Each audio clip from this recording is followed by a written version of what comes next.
सभी भक्तजनों को नमस्कार। आप सभी का स्वागत है हमारे चैनल दिव्य भक्तिवाणी में। आज आपके सम्मुख प्रस्तुत है श्री विष्णु पुराण 5वां अध्याय प्रथम अंश हिंदी में। श्री मैत्री उवाच।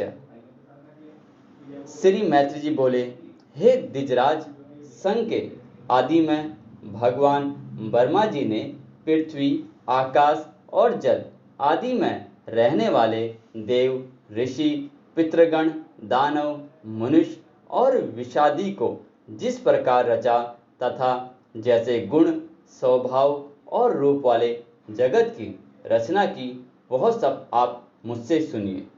श्री पराशर बोले, हे मैत्री, भगवान विभु ने जिस प्रकार इस संघ की रचना की, वह मैं तुमसे कहता हूँ, सावधान होकर सुनो।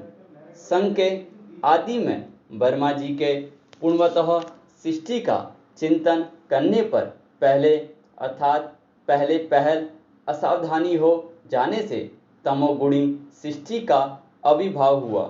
उस महात्मा से प्रथमतम अज्ञान, मोह, महामोह, भोगेच्छा, क्रोध और अंधतामिष्ट अभिनिवेश नामक पंचपर्वा 5 प्रकार की अविद्या उत्पन्न हुई।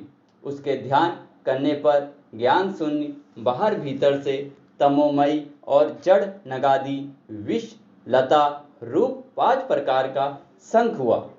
वराही जी द्वारा सर्वप्रथम स्थापित होने के कारण नगादि को मुख्य कहा गया है, इसलिए यह संघ भी मुख्य संघ कहलाता है। उस सृष्टि को पुरुषार्थ की असाधिका देखकर उन्होंने फिर अन्य संघ के लिए ध्यान किया तो स्रोत सृष्टि उत्पन्न हुई। यह संघ वायु के समान तिरछा चलने वाला है, इसीलिए स्रोत कहलाता है। ये पशु, पक्षी आदि नाम से प्रसिद्ध है और प्रायः तमोमयी, अज्ञानी, विवेक रहित, अनुचित मार्ग का अवलंबन करने वाले और विपरीत ज्ञान को ही यथार्थ ज्ञान मानने वाले होते हैं। ये सब अहंकारी, अभिमानी, 28 वंदों से युक्त, आंतरिक सुख आदि को ही पूर्णतः समझने वाले और परस्पर एक दूसरे की प्रवृत्ति को जानने वाले होते हैं।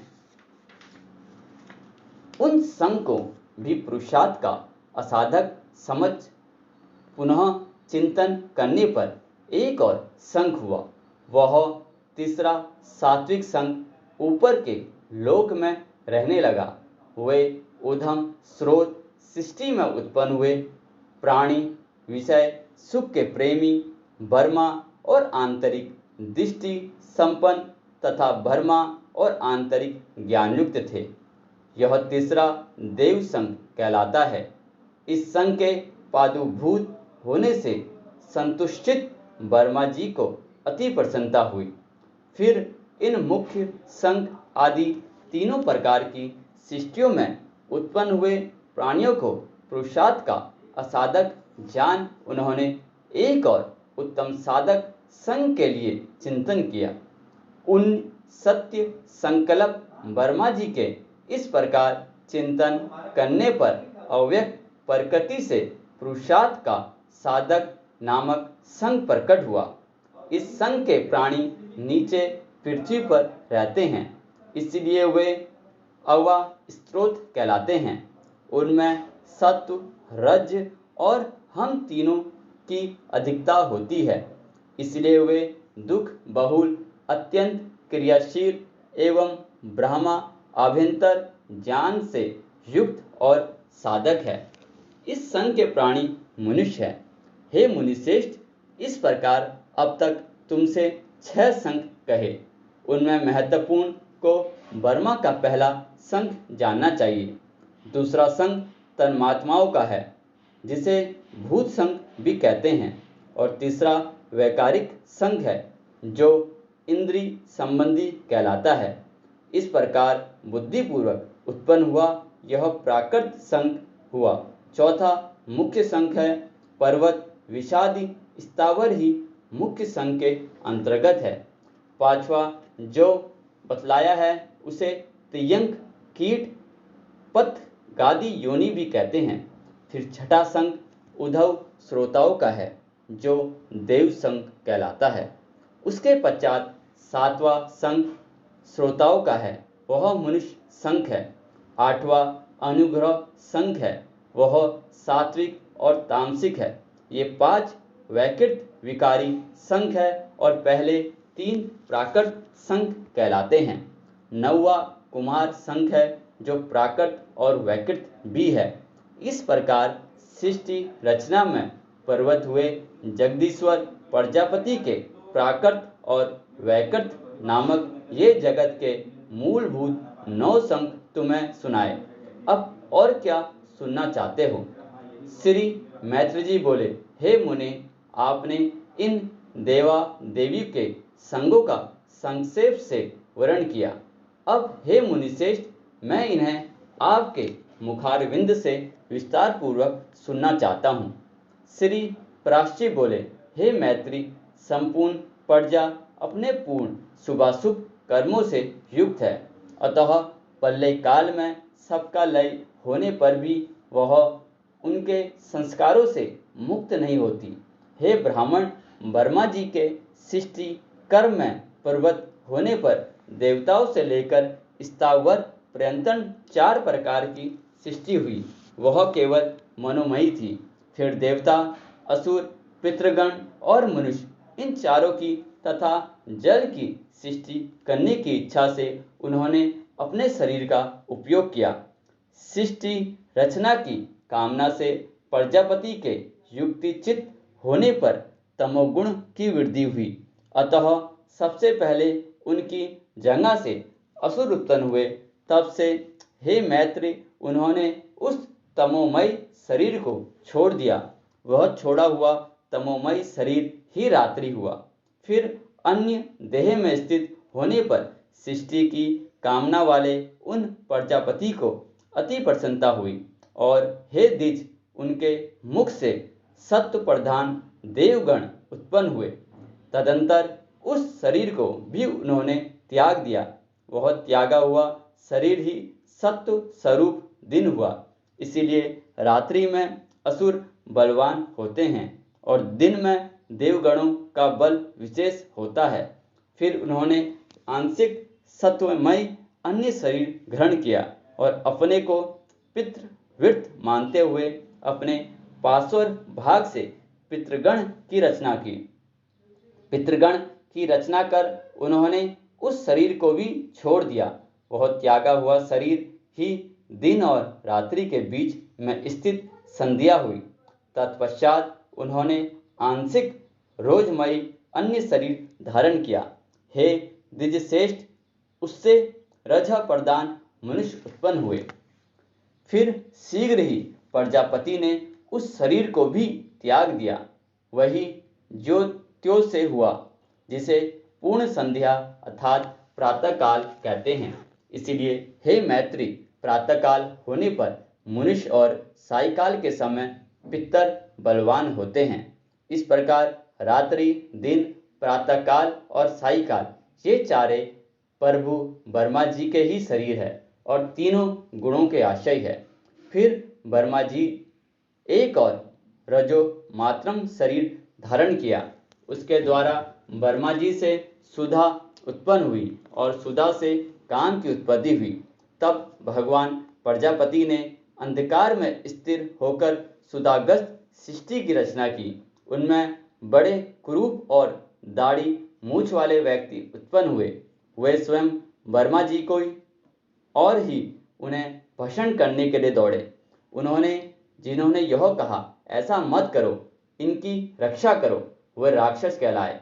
और जिन्होंने कहा, हम खाएंगे, वे खाने की वासना वाले होने से यश कहे गए। उनकी इस अनिष्ट प्रवृत्ति को देखकर वर्मा जी के केश सिर से गिर गए और फिर पुनः उनके मस्तक पर आरूढ़ हुए। इस प्रकार ऊपर चढ़ने के कारण वे सर्प कहलाए और नीचे गिरने के कारण अहि कहे गए। तदंतर जगत रचयिता वर्मा जी ने क्रोधित होकर क्रोध युक्त प्राणियों की रचना की।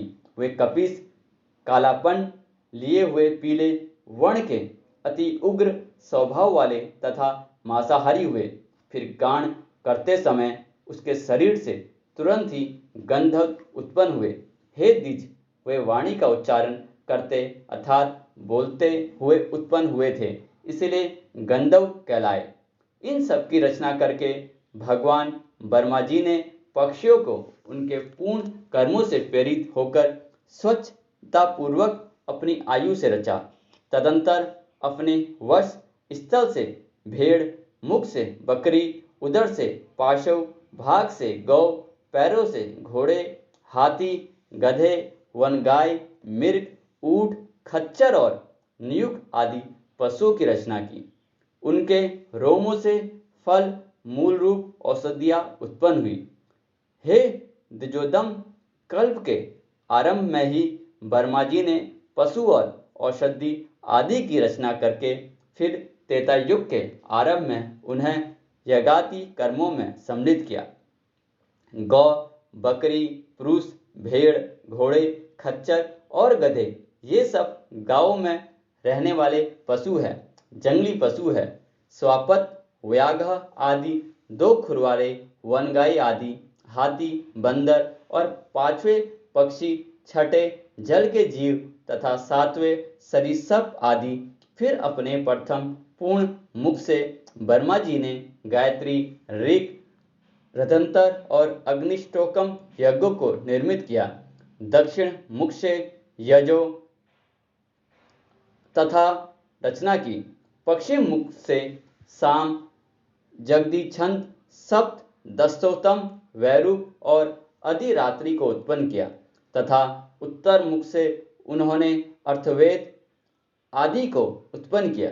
इस प्रकार उनके शरीर से समस्त ऊंच नीच प्राणी उत्पन्न हुए। उन आदि कर्ताओं प्रजापति भगवान वर्मा जी ने देव, असुर, पितृगण और मनुष्यों की सृष्टि पर तदंतर कल्प का आरंभ होने पर फिर यश, पिशाच, गंधर्व, अप्सरा, मनुष्य, किन्नर, राक्षस, पशु, पक्षी, मृग और सर्प आदि संपूर्ण नित्य एवं अनित्य स्थावर जगम जगत की रचना की। उनमें से जिनके जैसे जैसे कर्म पूर्ण कल्पों में थे, पुनः पुनः सृष्टि होने पर उनकी उन्हीं में फिर प्रवृत्ति हो जाती है।